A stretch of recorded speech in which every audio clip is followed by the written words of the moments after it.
അങ്ങനെ യാത്രക്കുള്ള ഒരുക്കങ്ങളൊക്കെ പൂർത്തിയാകുമ്പോൾ നിങ്ങൾക്ക് ഡേറ്റ് പറഞ്ഞിട്ടുണ്ടാവും. പോകണീൻ്റെ ഒരാഴ്ച മുമ്പ് നടന്നുള്ള യാത്ര പറച്ചിലൊക്കെ തീരണം. അത് നിങ്ങൾ ശ്രദ്ധിക്കേണ്ട ഒരു സംഗതിയാണ്. നടന്നിട്ടുള്ള യാത്ര പറച്ചിലൊക്കെ അതിൻ്റെ മുമ്പ് തീരണം. ഇപ്പോൾ ഡേറ്റൊക്കെ കിട്ടിയല്ലോ, പറഞ്ഞൂടെ? ഒരാഴ്ച മുമ്പ് നമ്മൾ തീർത്ത് ഒരാഴ്ച നമ്മൾ വീട്ടിൽ നമ്മൾ നല്ല റെസ്റ്റ് എടുക്കണം.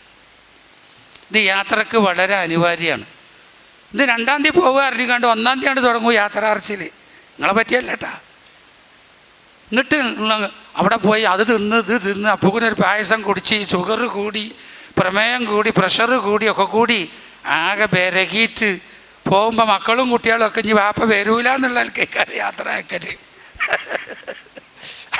അങ്ങനെ ഉണ്ടാകാൻ പാടില്ല.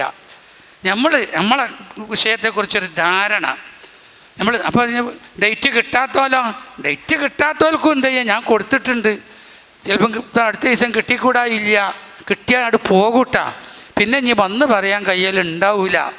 അതുകൊണ്ട് ഞാൻ ഇപ്പം തന്നെ അവിടെ പോന്നതാണ്, നിങ്ങളൊക്കെ അത് വരക്കണമെന്ന് പറഞ്ഞ് ആ നടന്നിട്ടുള്ള യാത്ര പറച്ചിലൊക്കെ ഒരാഴ്ച മുമ്പ് തന്നെ എന്ത് ചെയ്യുക, നമ്മൾ പൂർത്തീകരിക്കുക. അങ്ങനെ ചെയ്യുമല്ലോ. ഇൻഷാ അല്ലാഹ് അല്ലാഹ് തൗഫീഖ് ചെയ്യട്ടെ. അല്ലാഹ് നമുക്ക് ഭാഗ്യം നൽകുമാറാകട്ടെ.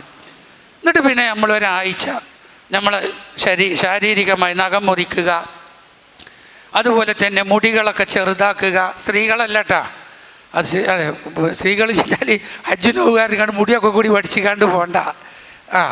തലമുടി വടിക്കണ്ട, നീക്കേണ്ട മുടികൾ, ഗുഹ്യരോമം, കക്ഷരോമം, നഖങ്ങൾ ഇതൊക്കെ മുറിച്ചിട്ട്. കാരണം നമ്മൾ തിക്ക് തിരക്കാണ് പോകേണ്ടത്.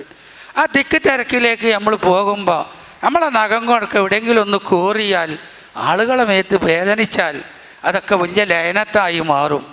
അപ്പോൾ അതൊക്കെ ശാരീരികമായ ആ വിഷയങ്ങളൊക്കെ വൃത്തിയാക്കലും മുടി വെട്ടലും എല്ലാം ഈ ഒരാഴ്ചക്കുള്ളിൽ നമ്മൾ എന്ത് ചെയ്യുക, ഒന്ന് പൂർത്തീകരിക്കുക.